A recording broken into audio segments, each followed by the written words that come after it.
So hello, hi, क्या हालचाल everyone? My name is Gautam Lakhani and I welcome you all to Restart with Motion. So बचा बाटी आज के इस वीडियो में, आज के इस शॉर्ट सेशन के अंदर हम लोग डिस्कस करने वाले हैं कंप्लीट सिविक्स के ऐसे इंपॉर्टेंट टॉपिक्स, अगर आपने उनको कर लिया तो आपके 20 नंबर पूरे हैं। यानी कि हर एक चैप्टर के most repeated, most important questions को यहां पर देखेंगे और समझेंगे कि किस तरह से क्वेश्चन आपके एग्जाम में आ सकता है। तो चलिए चलते हैं सबसे पहले चैप्टर पावर शेयरिंग की तरफ। तो पावर शेयरिंग के अंदर 4 इंपॉर्टेंट टॉपिक्स आपको देखने को मिलते हैं। इस चैप्टर की अगर मैं वेटेज की बात करूं तो 3 से लेकर के 4 मार्क्स की वेटेज इस चैप्टर की हो जाती है। क्वेश्चंस जो यहां से बनते हैं उसमें सबसे पहले what are moral and prudential reasons of power sharing, यानी कि why power sharing is desirable, यह टॉपिक बहुत ज्यादा इंपॉर्टेंट हो जाता है।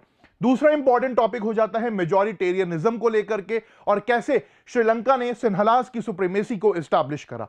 इसके अलावा how did Belgium accommodate the social diversity, तो बेल्जियम को लेकर के भी यहां से क्वेश्चन आपको देखने को मिल सकता है। इसके अलावा हॉरिजॉन्टल डिस्ट्रीब्यूशन ऑफ पावर या system of check and balance, यहां से भी अक्सर क्वेश्चन हमें एग्जाम के अंदर आता हुआ देखने को मिलता है। तो पावर शेयरिंग चैप्टर में ये 4 चीजें काफी इंपॉर्टेंट हो जाती हैं जिनको आपने किसी भी हाल में मिस नहीं करना। सेकंड चैप्टर फेडरलिज्म की तरफ चले तो फेडरलिज्म के अंदर वैसे तो बहुत कुछ है, बट 2 सबसे इंपॉर्टेंट टॉपिक्स जो यहां पर हैं उसमें सबसे पहला है डिसेंट्रलाइजेशन और need and importance of decentralisation. साथ ही साथ 1991-92 में जब कॉन्स्टिट्यूशनल स्टेटस दिया गया डिसेंट्रलाइजेशन को तो क्या बदलाव आए वो, एंड पंचायती राज सिस्टम बहुत इंपॉर्टेंट हो जाता है। इस चैप्टर की वेटेज की भी अगर मैं बात करूं तो 4 से 5 मार्क्स की वेटेज हमें इस चैप्टर की भी देखने को मिलती है। साथ ही साथ how is federalism practised in India, यह टॉपिक भी अपने आप में काफी महत्वपूर्ण और इंपॉर्टेंट रहता है।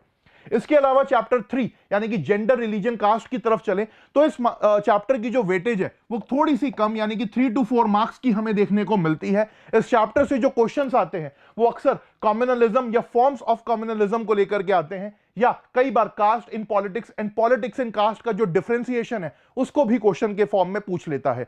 साथ ही साथ why caste alone is not a sole deciding factor in winning the elections, वो टॉपिक भी यहां पर बहुत इंपॉर्टेंट हो जाता है।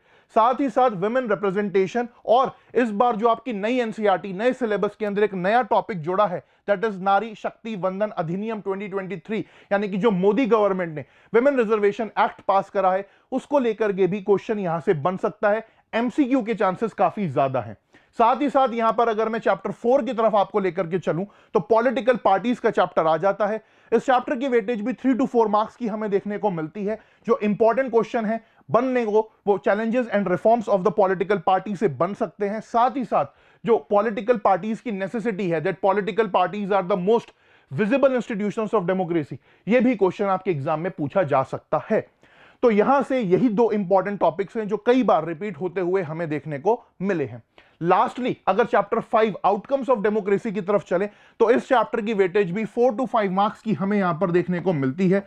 और इस चैप्टर से जो क्वेश्चंस आते हैं वो अक्सर how democracy accommodate social differences, बहुत इंपॉर्टेंट टॉपिक है, कई बार आया हुआ क्वेश्चन है। Then democracy stands much superior to any other form of government in promoting dignity and freedom of its citizen. Justify the statement. बहुत बार बहुत रिपीटेड क्वेश्चन है ये। And lastly democracies do not appear to be very successful in reducing economic inequalities, justify the statement, ये भी बहुत important है। तो ये क्वेश्चन 3 क्वेश्चन इस चैप्टर से बहुत इंपॉर्टेंट हो जाते हैं। तो दोस्तों इन सब टॉपिक्स को, इन सब क्वेश्चंस को किसी भी हाल में आपको मिस नहीं करना है अगर आप चाहते हो कि सिविक्स में 20 नंबर आपके पूरे हों। एंड अगर आप चाहते हैं कि मैं इन सब पर एक डिटेल्ड वीडियो सॉल्यूशन भी आपके लिए लेकर के आऊं तो कमेंट्स के अंदर मुझे जरूर बताइएगा, और इस तरीके से और क्या वीडियोस आप चाहते हैं उनके बारे में भी जरूर बताइएगा। So thank you so much everyone. Gautam Lakhani signing off. जय हिंद, जय Bharat. Thank you so much everybody.